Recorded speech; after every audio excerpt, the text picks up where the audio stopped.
Hello दोस्तों, तो आज हम बात करने जा रहे हैं अपने आहार नाल के अगले वाले पार्ट, जो कि अपने पिछले वीडियो के अंदर बात की थी बकल कैविटी इट मीन्स मुख गुहा के बारे में। आज बात करेंगे मुख गुहा के आगे वाला जो पार्ट है वो है ग्रसनी। तो मैंने बताऊंगा कि जो मुख गुहा है, मुख गुहा आगे जाकर किसमें खुलती है? ग्रसनी में। किसमें खुलती है? ग्रसनी। और ग्रसनी आगे जाकर खुलती है ग्रसिका। तो सबसे पहले हम बात करते हैं ग्रसनी के बारे में। तो देखिए ग्रसनी होते क्या है कि ग्रसनी के अंदर दो द्वार होते हैं। कितने होते हैं? दो द्वार होते हैं। दो द्वार तो कौन कौन से होते हैं? तो दो द्वार है, एक द्वार है निगल द्वार,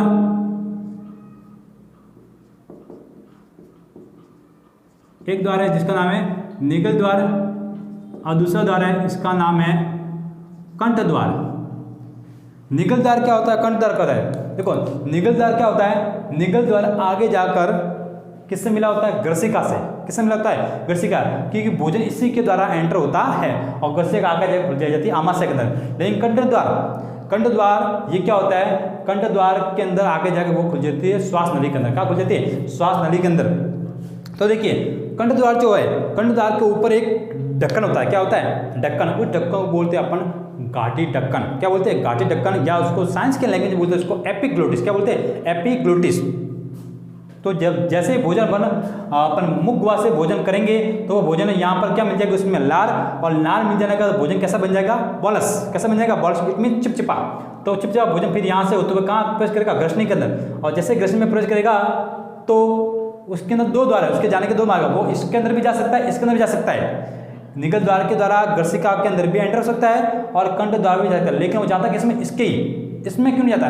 क्यों? जैसे अपन यहाँ एंटर करेंगे तो इसमें यहाँ के दो पार्ट होते हैं। ये देखो यहाँ पर दो पार्ट होते हैं। तो जैसे भोजन यहाँ एंटर कर इसमें भी जा सकता है, इसमें जाता है। लेकिन भगवान ने अपने व्यास यहाँ पर क्या बनाया? एक ढक्कन बनाया है। क्या बनाया है? ढक्कन। इस ढक्कन को बोलते हैं घाटी ढक्कन। It means epiglottis. क्या बोलते हैं? एपिग्लोटिस। तो जैसे भोजन इसके ऊपर गिरता है, जैसे भोजन इसके ऊपर गिरता है तो गिरने से ये एपिग्लोटिस क्या होता है? ये बंद हो जाता है। बंद होने से भोजन श्वास नली मतलब कंठ द्वार में न जाकर अपने ग्रसनी या निगल द्वार में चला जाता है और निगल द्वार में जाने से अपने श्वसन में को रिकॉर्ड में होता है। लेकिन अगर आप भोजन करते समय बात कर रहे हो, अगर आप भोजन करते समय बात कर रहे हो, हंस रहे हो, तो आपके भोजन के बहुत सारे चांसेस होते हैं कि वो आपके श्वास नली में चला जाए और सांस लेने से फिर वो नाक के द्वारा आपके वापस बाहर आता है। क्यों? क्योंकि इसलिए आपको बोला गया है कि भोजन करते समय कभी भी बात नहीं करनी चाहिए। क्योंकि बात करने से क्या होता है आपको पता है? जो अपन बात करते हैं बात किसके द्वारा होती है? कंठ के द्वारा।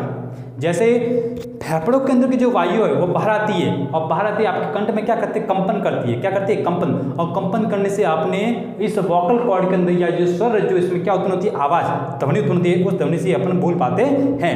तो जैसे अपन अगर भोजन करते हुए अपन बात करेंगे, अगर भोजन करते हुए बात करेंगे तो अपने घाटी का जो ढक्कन है वो भी थोड़ा क्या रह जाएगा? खुला रह जाएगा। और खुला जाने से भोजन करते समय उसका कुछ अंश श्वास नली सॉरी कंठ के अंदर अपने जा सकने की शिकायत होती है। इसलिए भोजन करते समय कभी भी आपको बात नहीं करना चाहिए। ये लोगों ने जो बोला है सही बोला है, बिल्कुल ठीक है। चलो निगल द्वार। अगला वाला जो भाग है ग्रसनी आगे जाकर खुल जाती है ग्रसिका के अंदर। किसमें खुल जाती है? ग्रसिका। तो ग्रसिका के अंदर भी क्या होता है? ये ग्रसिका भी इसके अंदर और इसके अंदर। ग्रसिका में क्या होते हैं? कंठ के जो नीचे वाला हिस्सा है वो कहलाता है ग्रसिका। क्या कहता है? इस हिस्से में को भी पाचन ग्रंथि नहीं होती है और पाचन ग्रंथि नहीं होती है तो इसमें पाचन भी नहीं होगा। पाचन भी नहीं होगा। तो देखिए इसमें होता क्या है? इसमें सिप और सिप भोजन की गति होती है। क्या होती है? सिप और सभी भोजन की गति। वो भी किसके द्वारा? कौन सी गति?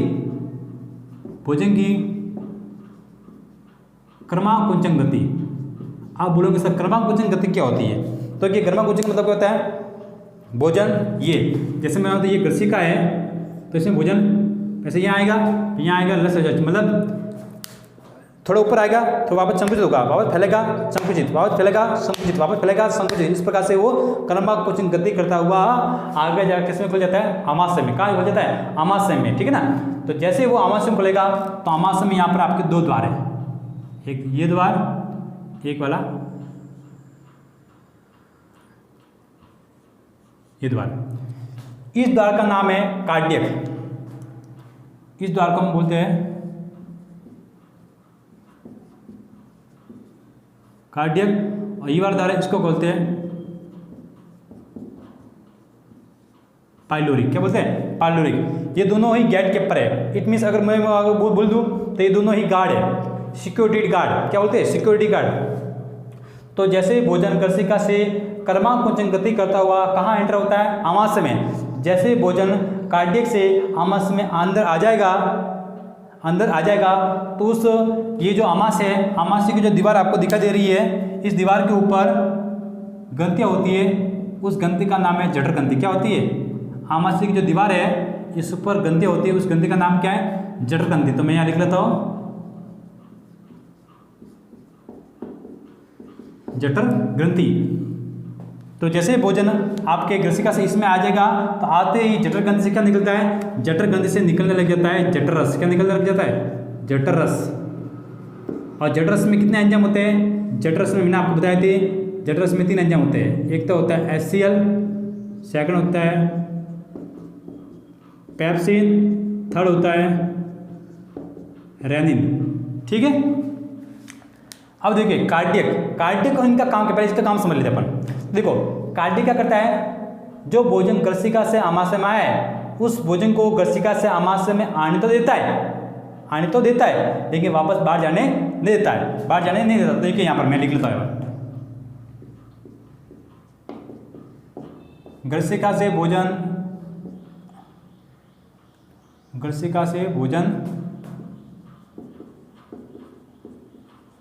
आमाशय में, कौन, किसकी बात कर रहा हूं मैं,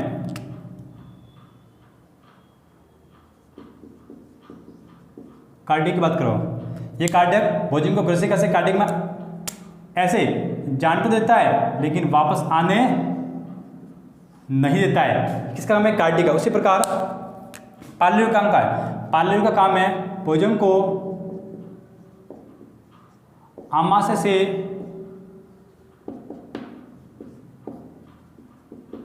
छोटी आंत में जाने देता है। किसका काम है ये है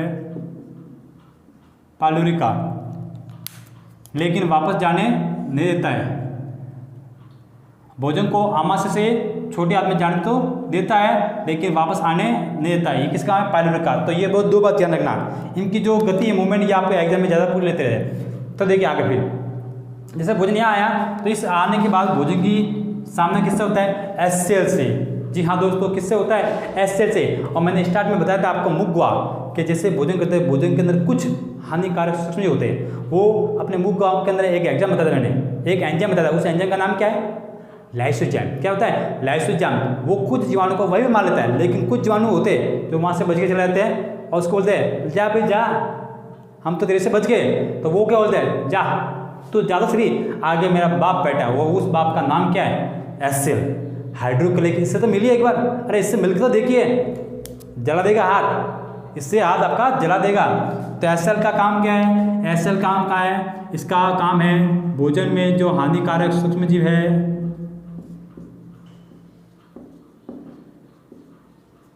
भोजन में जो हानिकारक सूक्ष्मजीव है उसको क्या करना, उसको नष्ट करना। किसका काम है, HCl का। किसका काम है, HCl का। इसी प्रकार पेप्सिन का काम क्या है, पेप्सिन का काम है प्रोटीन को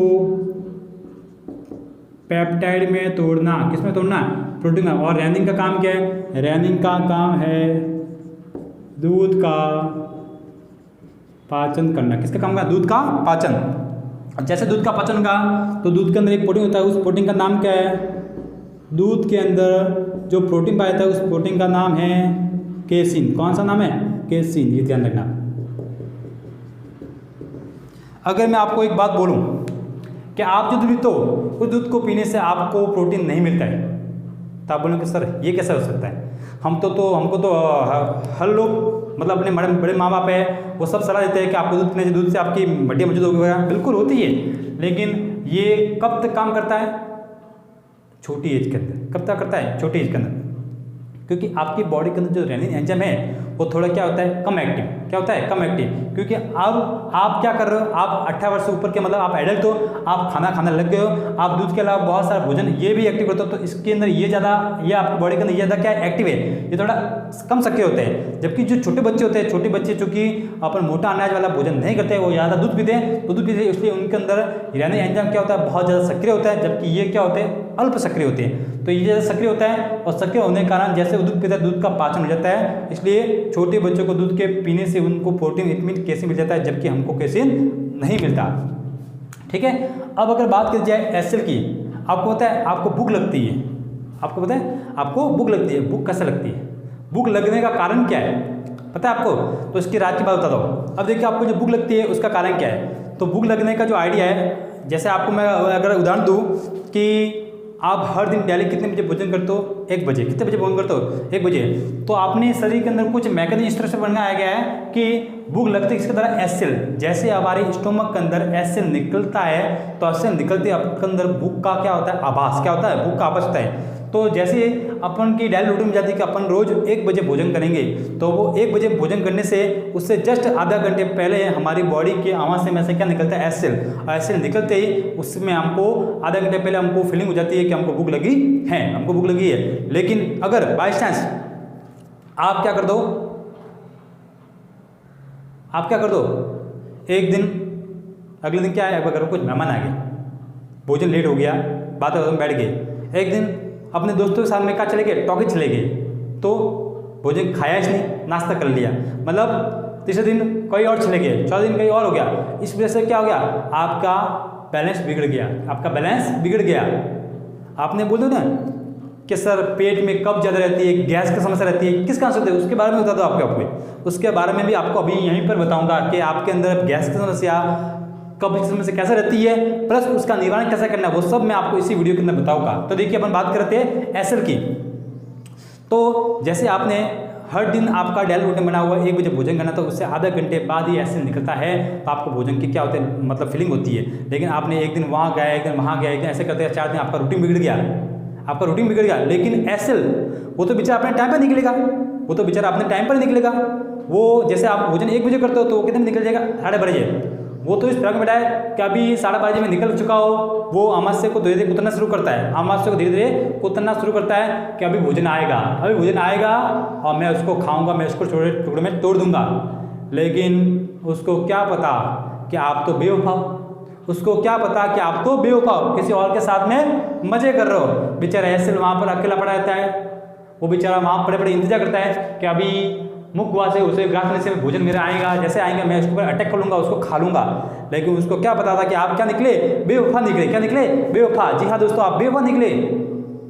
जैसे आप उस अमावस्या में निकले हुए एसिल को भोजन नहीं मिलता है, भोजन नहीं मिलता है, तो वो फिर क्या करता है? उसका काम फिर बहुत खतरनाक है। वो क्या करता है? इस अमावस्या के नीचे यहाँ पर एक लेयर होती है, उस लेयर का नाम म्यूसिन लेयर। कौन सी लेयर होती है? Mucin layer. जब इस अमावस्या के अंदर एसिल को भोजन नहीं मिलता है तो वो भोजन इस म्यूसिन लेयर पर क्या करता है? अटैक करता है। क्या करता है? अटैक करता है। अटैक करने से वो म्यूसिन लेयर को धीरे धीरे क्या करता है? काटता है। और म्यूसिन लेयर कटने से फिर जब ऐसा बहुत बार होता है, ऐसा बहुत ज़्यादा होता है, तो अपने अमावस्या के जो अंदर वाली जो म्यूसिन की लेयर है वो पूरी तरह से समाप्त हो जाती है, पूरी तरह से समाप्त हो जाती है। और समाप्त होने के पर फिर आपके पेट के अंदर कब्ज की है, गैस की समस्या आपको हो जाती है कि भोजन का सही तरह से पाचन होता नहीं है। इसलिए अगर आपको अगर भगवान से विनती करनी है तो भगवान को ये विनती करना है, भगवान हमको कुछ दो या नो, लेकिन हमको म्यूसिन की लेयर को बचा कर रखना, हमका जठर रस को निकलने लगा। इसलिए अगर आपको गैस की है, कब्ज की अगर समस्या से छुटकारा पाना है तो कुछ दवाई लेने की जरूरत नहीं है, बस नियमित समय पर आप क्या कीजिए? भोजन करिए। मैं आपको ये फैक्ट बोलता हूँ, आप नियमित समय भोजन करना आरंभ कीजिए तो आपको गैस और कब्ज की समस्या कभी नहीं होगी, क्योंकि वो तब होती है जब म्यूसिन लेयर आपकी कट जाती है। जिस व्यक्ति को गैस और कब्ज की समस्या है उसकी म्यूसिन लेयर पूरी से कट गई है, और उसको अगर बचाना है तो बचाने के लिए कुछ नहीं है, आज सुबह खाली पेट उस पानी के साथ, पानी के अंदर थोड़ा सा हनी लेकर आप रोजाना उसको यूज कीजिए, लगभग 1 से 2 महीने। तो 1 से 2 महीने के अंदर यूज करना है, और आप ये रहेगा भोजन को नियमित अंतराल में आपको भोजन को ग्रहण करना है। तो हनी को लेकर करने से आपके अमावस्या के अंदर जो म्यूसिन लेयर पूरी से कट चुकी है वो पुनः बनना प्रारंभ हो जाएगी। आपके अंदर जो गैस की समस्या है, आपके अंदर जो कब्ज की समस्या है, वो धीरे वापस समाप्त हो जाएगी। ठीक है, अब आगे बात करते हैं अपन। आपके अंदर जो अमावस्या है, इस अमावस्या के अंदर 2 सेल होती है, इस अमावस्या के अंदर 2 सेल होती है। ये देखो आपको जो दिख रहा है पेप्सी एंजाइम, अब ये बनता कैसे है उसके बारे में बता दो। ये भी बहुत खतरनाक एंजाइम है पागल। तो देखिए ये जो अमावस्या है, अमावस्या के अंदर कितने सेल है? 2 सेल है। 2 सेल कौन कौन सी देखे? आमाशय में 2 सेल है। एक सेल है जिसका नाम है पैक्टिव सेल, आमाशय दूसरा एक सेल है जिसका नाम है पैक्टिव सेल, और दूसरी है पैराइटल सेल।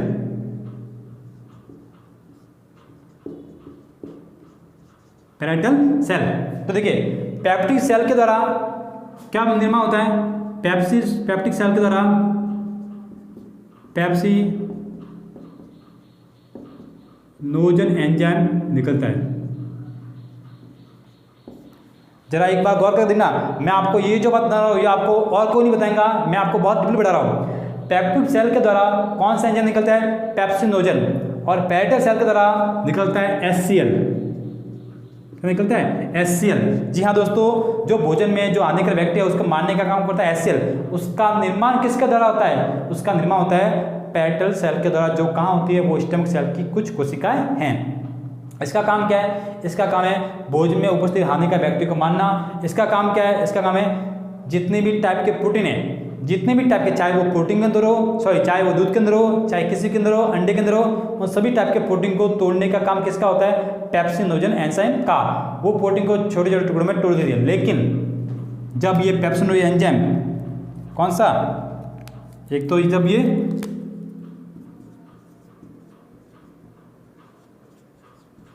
पेप्सिनोजन एंजाइम और HCl जब इनकी दोस्ती हो जाती है, पेप्सिनोजन एंजाइम और HCl जब इनकी दोस्ती हो जाती है, तब इसके बाद में जो बनता है वो बिल्कुल हाहाकार है। इसके बाद जो बनता है वो बनता है पेप्सिन। क्या बनता है, पेप्सिन। और ये पेप्सिन क्या लगा लेता है, आग लगा लेता है। क्या लगा लेता है, आग लगा लेता है। पेप्सिन क्या करता है, पेप्सिन का काम है दूध में जो मैंने बताया था प्रोटीन केसिंग को तोड़ने का काम किसका है, पेप्सिन का। तो पेप्सिन क्या करता है, फिर दूध के अंदर जो केसिंग मिला था उसको क्या करता है, तोड़ता है। और केसिंग, मैंने आपको भी बात बताई है, केसिंग क्या करता है, सिर्फ छोटे बच्चों को ही दूध के पीने से क्या मिलता है, प्रोटीन मिलता है। अब अगर आपको बोलूँ आपको भूख का आभास कैसा होता है, आपको भूख का आभास कैसा होता है, जब भी आप भोजन का क्या करते हो, ये जो फूड है, मैं आपको फूड लेता हूँ, जब ये भोजन को आप क्या करते हो, या तो आप देखते हो, देखने पर, या फिर सूंघने पर, या फिर उसको टेस्ट करने पर। टेस्ट करने पर आपको क्या लगता है, भूख लगती है। जैसे आप भोजन को देखते हो, सूंघते हो या इसको टेस्ट करते हो, तो आपका ब्रेन है, ब्रेन के अंदर, ब्रेन में क्या है, मेडुला ऑब्लोंगेटा, मेडुला ऑब्लोंगेटा। जैसे ही आप भोजन को देखते हो, सूंघते हो, स्वाद टेस्ट करते हो, तो आपका ब्रेन में जो मेडुला ऑब्लोंगेटा है वो तो क्या हो जाता है, वो हो जाता है एक्टिव। क्या हो जाता है, एक्टिव। और एक्टिव होते ही वो एक हार्मोन को रिलीज करता है। जैसे ही मेडुला ऑब्लोंगेटा क्या होता है, एक्टिव होता है, एक्टिव होते ही वो एक हार्मोन को रिलीज करता है। उस हार्मोन का नाम क्या है, उस हार्मोन का नाम है गॉस्ट्रोन हार्मोन। कौन सा हार्मोन है, उस हार्मोन का नाम है गॉस्ट्रोन हार्मोन। और जैसे ही गॉस्ट्रोन हार्मोन रिलीज होता है, तो गॉस्ट्रोन हार्मोन रिलीज होते ही आपको क्या लगता है, आपको भूख का आभास होता है। क्या होता है, भूख का आभास। तो क्वेश्चन अगर आ जाए कि भूख का आभास शरीर में कौन से हार्मोन के रिलीज होने के कारण होता है, या कौन से हार्मोन के शायद होने के द्वारा होता है, तो उस हार्मोन का नाम है गॉस्ट्रोन हार्मोन। कौन सा हार्मोन है, गॉस्ट्रोन हार्मोन। एक बात और है, जैसे मैंने यहाँ पर बताया था कि मुख गुहा के अंदर जब लार मिलती है, तो लार मिल जाने से भोजन कैसा होता है, चिपचिपा, लसलसा। उस भोजन को हमने बोला था बॉलस। क्या बोला है, बॉलस। लेकिन जैसे ही भोजन बॉलस आपके एंटर करता है यहाँ पर, और यहाँ पर क्या मिल जाता है, आमाशय में जठर ग्रंथि के द्वारा मिलता है जठर रस। और जठर रस मिल जाने के बाद जो भोजन है, भोजन में क्या मिलता है, जठर रस। तो जठर रस मिल जाने के बाद भोजन कैसा होता है, अर्धद्रव्य। कैसा होता है, अर्ध सेमी लिक्विड। उस अर्धद्रव्य भोजन को हम बोलते हैं काइम। क्या बोलते हैं, ये बात रखना। भोजन में जठर रस मिलने के बाद भोजन बन जाता है अर्धद्रव्य सेमी लिक्विड। उस जठर रस मिले हुए भोजन को अपन क्या बोलते हैं, काइम। क्या बोलते हैं, काइम। और ये काइम वाला भोजन है वो अभी आमाशय में लगभग 3 से 4 घंटे रहता है। कितने घंटे, 3 से 4 घंटे यहाँ पर स्टोर रहता है। स्टोर होने के बाद फिर वो पाइलोरिक द्वार के द्वारा कहाँ चला जाता है, छोटी आंत में चला जाता है। क्या चला जाता है, ये काइम है, ये काइम पाइलोरिक जो द्वार है, गेट कीपर है, उसके द्वारा भी चला जाता है किसमें, छोटी आंत में। किसमें चला जाता है, छोटी आंत में। अब आगे जो बात करेंगे अपन बात करेंगे छोटी आंत के बारे में। तो देखिए अब बात करने जा रहे हैं अपन अपने भोजन जो अभी मैंने बात की थी कि भोजन जो आमाशय में कायम होने के बाद फिर पाइलोरिक ग्रंथि के द्वारा कहाँ जाता है, छोटी आंत में। तो जैसे वो छोटी आंत में एंटर करता है तो छोटी आंत में एंटर करने से पहले वो भोजन के अंदर 3 रसों की से क्या होती है, अटैक होती है। वो कौन कौन सी अटैक, देखो एक तो यहाँ पर साइड में आपको दिख रही है आमाशय के नीचे कौन है, पैंक्रियाज, इट मीन्स अग्नाशय ग्रंथि, यकृत है, लीवर, ठीक है ना, और आपका तीसरा है आंत्ररस। तो देखो मैंने बताया क्या, पित्त यकृत है, यकृत के द्वारा कौन से रस का निर्माण होता है, यकृत के द्वारा पित्त रस का निर्माण होता है। किसके द्वारा, पित्त रस का निर्माण होता है। उसी प्रकार अग्नाशय है, अग्नाशय के द्वारा मैंने 2 हार्मोन बताए थे, एक हार्मोन का नाम था इंसुलिन और दूसरे हार्मोन का नाम था ग्लूकागॉन।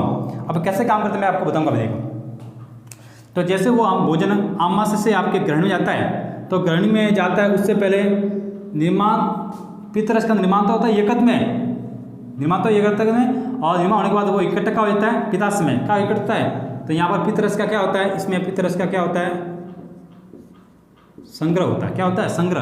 तो संग्रह होता है, फिर वो भोजन जैसे भोजन आपके ग्रहणी से होता हुआ जैजुनम में प्रवेश करता है तो पित्ताशय से क्या मिलता है, पित्त रस, और अग्नाशय से क्या मिलता है, इंसुलिन। और पित्त रस का काम क्या है, पित्त रस का काम है इमल्सिफिकेशन ऑफ फैट, वसा का पायसीकरण करना। किसका करना, वसा का पायसीकरण करना। अब बात करते हैं अग्नाशय की। अग्नाशय को तो मैंने बताए थे, अग्नाशय के द्वारा अग्नाशय में एक कोशिका होती है, उस कोशिका का नाम क्या है, उस कोशिका का नाम है लैंगरहैंस द्वीप कोशिका। कौन सी कोशिका है, लैंगरहैंस द्वीप कोशिका। ये कोशिका 2 टाइप की होती है, अल्फा और बीटा, अल्फा सेल और बीटा सेल। अल्फा सेल के द्वारा मैं यहाँ पर बीटा लिख लेता हूँ और यहाँ लिख लेता हूँ अल्फा। बीटा सेल के द्वारा हार्मोन बनता है इंसुलिन। बीटा सेल के द्वारा कौन सा हार्मोन शायद होता है, इंसुलिन, और अल्फा सेल के द्वारा हार्मोन शायद होता है ग्लूकागॉन। कौन सा, ग्लूकागॉन। तो देखिए इंसुलिन का काम क्या है, इनका काम क्या है, इनका काम है हमारी बॉडी के अंदर जो शुगर का लेवल है, ब्लड के अंदर को जो शुगर का लेवल है उसको क्या करना, कंट्रोल करना। क्या करना, कंट्रोल करना, ताकि हमको डायबिटीज, इट मीन शुगर की बीमारी ना हो। अब आपको पता होगा बहुत सा बोलता है कि मीठा खाने से शुगर की बीमारी होती है, ना, मीठा खाने से कभी भी डायबिटीज नहीं होता है, मीठा खाने से कभी भी डायबिटीज नहीं होता है। देखो डायबिटीज होता है क्या, यहाँ पर देखिए इंसुलिन है, इंसुलिन का काम क्या है, देखो अपन जो भोजन करते हैं कौन सा, कार्बोहाइड्रेट वाला, रोटी है, चावल है, अनाज है, आलू है, उसमें क्या होता है, कार्बोहाइड्रेट। तो कार्बोहाइड्रेट को जैसे अपन पचाते हैं तो वो किस में चेंज होता है, ग्लूकोज में। किसमें होता है, ग्लूकोज। और ग्लूकोज क्या है, सिंपल टाइम मॉलिक्यूल, उसको क्या करेगी, ब्लड तो एब्जॉर्ब करेगी, उसको ब्लड एब्जॉर्ब करेगी। तो जैसे वो ब्लड मिलता है ग्लूकोज, तो जैसे ही ब्लड में ग्लूकोज की मात्रा ज़्यादा होती है तो इंसुलिन उस ग्लूकोज को चेंज कर लेता है ग्लाइकोजन में। किसमें कर लेता है, किसे कर लेता है चेंज, ग्लाइकोजन में। इंसुलिन जैसे ब्लड में ग्लूकोज की मात्रा बढ़ती है तो इंसुलिन ग्लूकोज की मात्रा को ग्लाइकोजन में चेंज करता है ताकि ब्लड मीठा न हो। और ग्लूकागॉन का काम क्या है, ग्लूकागॉन का काम है अगर ब्लड में पुनः ग्लूकोज की मात्रा कम हो जाए, जैसे अपन ज़्यादा काम करेंगे तो अपने एनर्जी कम हो जाएगा, अपन थक जाते हैं, तो ग्लूकागॉन पुनः इस ग्लाइकोजन को वापस ग्लूकोज में बदल देता है ताकि हमको वापस एनर्जी मिल जाए। लेकिन जब हमारी अग्नाशय के अंदर इंसुलिन का बनना क्या होता है, बंद हो जाता है। जब हमारे अग्नाशय के अंदर इंसुलिन का बनना बंद हो जाता है तब अब ये नहीं होगी। अब अगर ये हमारे बॉडी के अंदर नहीं होगी तो इसके द्वारा जो भी काम हो रहा होगा वो भी नहीं होगा। तो इसका काम क्या है, इसका काम है ग्लूकोज को ग्लाइकोजन में चेंज करना। अब अगर यही नहीं है या इसकी कमी होगी तो ग्लूकोज ग्लाइकोज में चेंज होगा नहीं ना। तो ग्लूकोज जब ग्लाइकोज में चेंज नहीं होगा तो ब्लड में क्या इकट्ठा होता रहेगा, ग्लूकोज। क्या इकट्ठा होगा, ग्लूकोज। और ग्लूकोज कैसा है, मीठा है, तो हमारे ब्लड में मीठापन आ जाएगा। और ब्लड में मीठापन आ जाने से हमको कौन सी बीमारी हो जाएगी, हमको हो जाएगी डायबिटीज। कौन सी बीमारी हो जाएगी? डायबिटीज। तो आपको कहते हैं कि मीठा खाने से शुगर डायबिटीज होती है ना, मीठा खाने से होती है। डायबिटीज होने के बाद आपको डॉक्टर कहता है कि मीठा मत खाओ, होने के बाद कहता है, ऐसा तो नहीं है ए भाई चेक करना क्या देख भाई तो मीठा मत खाना तेरे को डायबिटीज हो जाएगी। मेरे को तो डॉक्टर ने कभी ऐसा बोला नहीं है, ठीक है ना। तो डायबिटीज होने के बाद आपको डॉक्टर कहता है कि आप मीठा मत खाओ, क्योंकि आपके अंदर वैसे भी इंसुलिन नहीं है, वैसे भी आपके इंसुलिन नहीं है। अगर आप फिर भी आप मीठा खाओगे तो ऐसे तो आपके ग्लूकोज की जो कंसेंट्रेट आपकी बॉडी में थोड़ी क्या है, हाई है, और फिर भी आप मीठा खा रहे हो तो आपके ग्लूकोज और कंसेंट्रेट ज़्यादा हो जाएगी, तो आपको डायबिटीज और ज़्यादा मतलब वो उसका हैवी हो सकता है। इसलिए डॉक्टर बोलता है कि डायबिटीज होने के बाद बोलता है कि आप इंसुलिन करें। लेकिन इससे अगर बचना है तो इसीलिए भगवान से हे भगवान हमको कुछ दे या न दे, हमको कुछ दे या न दे, बस हमको इंसुलिन बराबर मात्रा में देना, क्या देना? इंसुलिन बराबर मात्रा में देना, ताकि ग्लूकोज हमारे अंदर ग्लाइकोज में चेंज होता रहे, हमको डायबिटीज से बच जाए, ठीक है। अब देखिए, तो मैंने ये बता दिया, एंग्नेसिक बता दिया। पीएच की बात की जाए तो इसका पीएच होता है 7.5 से 8.3 के मध्य। इट मीन्स इसकी प्रकृति कैसे हुई? इसकी प्रकृति हुई क्षारीय। अग्नाशय जो रस होता है वो कैसा होता है? क्षारीय होता है। कैसा होता है? क्षारीय होता है। अब जो आपको डायबिटीज हो रही है, अगर डायबिटीज से आपको बचना है तो डॉक्टर आपको एक इंजेक्शन लगता है। उस इंजेक्शन का नाम क्या है? उस इंजेक्शन का नाम है, इसका जो इंजेक्शन है उस इंजेक्शन का नाम है HbA1c इंजेक्शन। ये इंजेक्शन आपको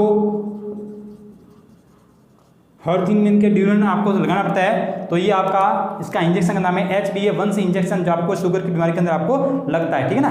तो देखिए, जैसे कि मैंने बताया है लीवर, तो लीवर को मैं बात कर चुका हूँ। तो लीवर हमारी जो बॉडी की जो सबसे क्या है, लार्जेस्ट ग्लैंड है, और लीवर के द्वारा क्या होता है? पित्त रस का निर्माण होता है। क्या होता है? पित्त रस का निर्माण।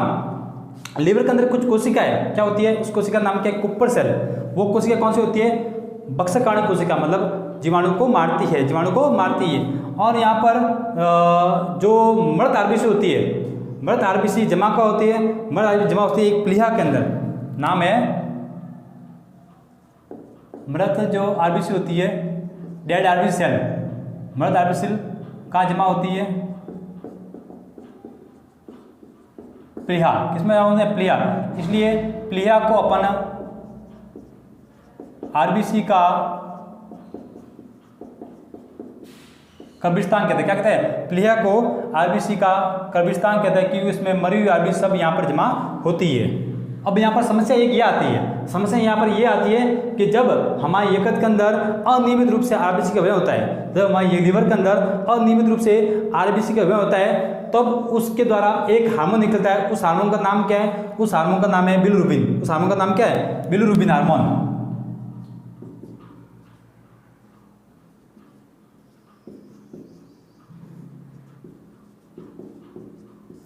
जैसे ही वो बिलिरुबिन हार्मोन हमारे शरीर में लीवर में बन जाता है, तो लीवर में जब ये बहुत ज़्यादा मात्रा में बनता है, जब लीवर में वो बहुत ज़्यादा मात्रा में बनता है, तो बन जाने से वो फिर किस में फैल जाता है? उसका फ्लो होता है, वो ब्लड में फ्लो होता है, मतलब ब्लड में बहना शुरू होता है। और ब्लड में बहने से हमारा शरीर, इस हार्मोन का कलर कैसा होता है? इसका कलर होता है पीला। कैसा होता है? पीला।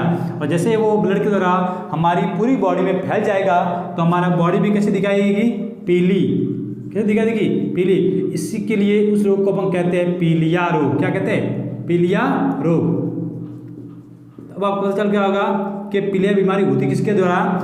लीवर के अंदर जब बिलिरुबिन हार्मोन का स्राव, मतलब अपनी नियमित अंतराल की ज़्यादा मात्रा से जब होना शुरू हो जाता है, तो हमको कौन सा रोग होता है? पीलिया रोग होता है। अब सेकंड इसका जो काम है वो किसका है? इसका जो निर्माण होता है पित्त रस के द्वारा। किसका?